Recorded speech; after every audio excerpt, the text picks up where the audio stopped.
Hello, hope you are fine. This is Mr. Kong'any in Mbeya, Tanzania. I would like to welcome you into the teachings of English language. I would like to tell you why you should learn English language as a second language learner. Yeah, English language is an international language which is mostly used in international meetings. It is used in political,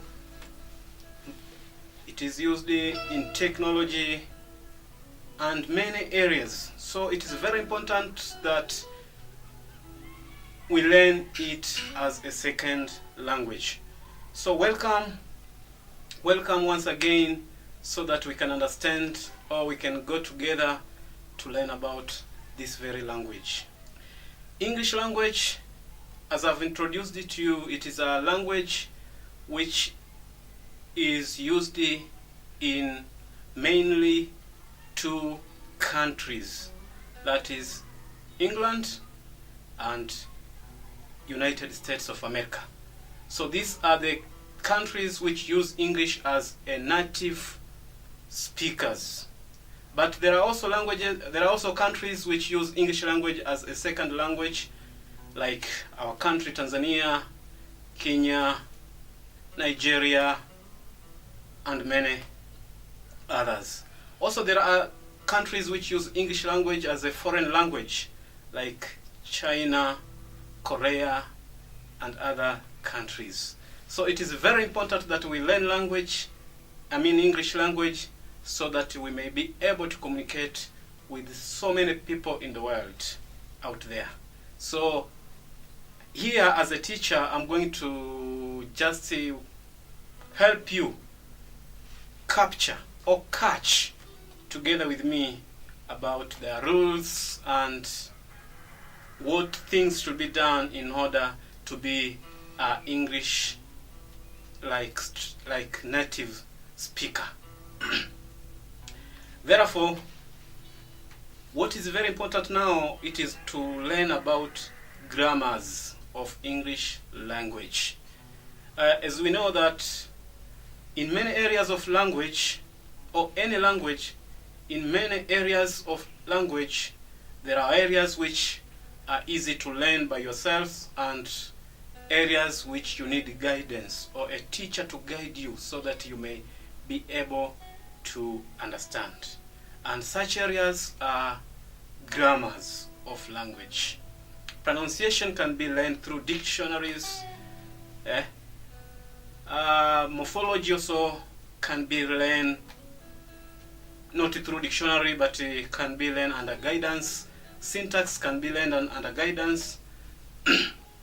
Semantic can be learned through dictionaries, and other areas of language can be learned through either literature works like books, journals, etc. So today let us see grammars of English language. When looking about grammars of English language, we are going to see about two things to cover. That is morphology and syntax. By starting with morphology. Morphology is the study which deals with the internal structure of words. The internal structure of words. While syntax is the study of words, where words are connected together to form phrases, clauses, or a sentence. So, by looking about morphology, when looking about morphology, we are looking about the internal structure of a word. How a word is formed out of smaller units, that is morpheme. So a word is formed out of morphemes. For example, if you take a word running,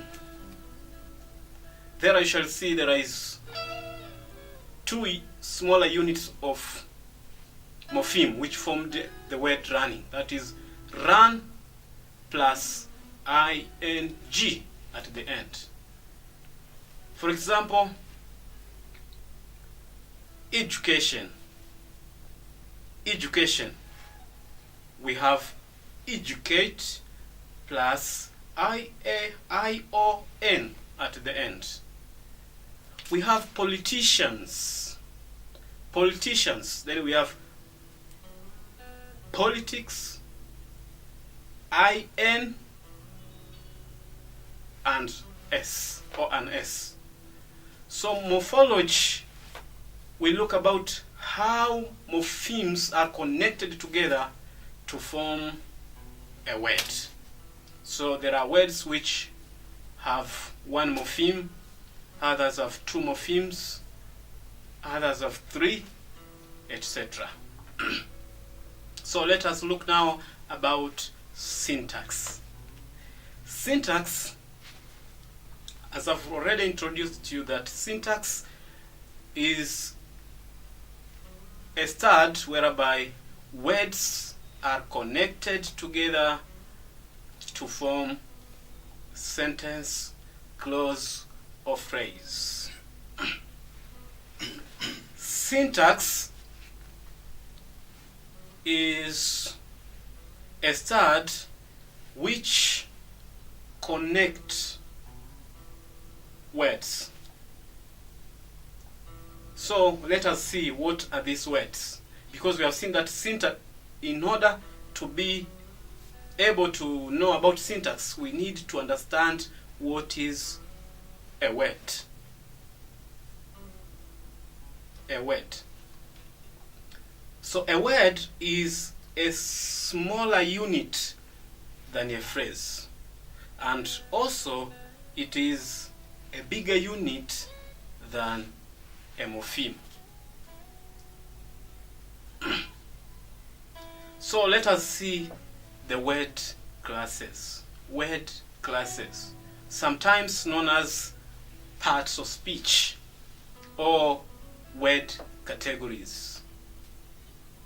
So we have several word categories, but these are common ones. But they are categorized into two subcategories.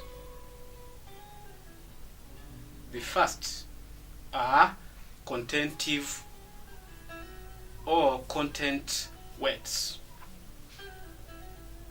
They are called contentives because they carry semantic property, or they have a meaning. They contain meaning. That is why we call them lexical category or contentives or content words. And these are 5. The first one is nouns. The second one is adjectives. The third one is adverbs. The fourth one is verbs. And the fifth one is prepositions. The second subcategory in parts of speech are called functors or functional words. They are only used to mark grammatical function. And these are conjunctions, interjections, pronouns, and others are like determiners,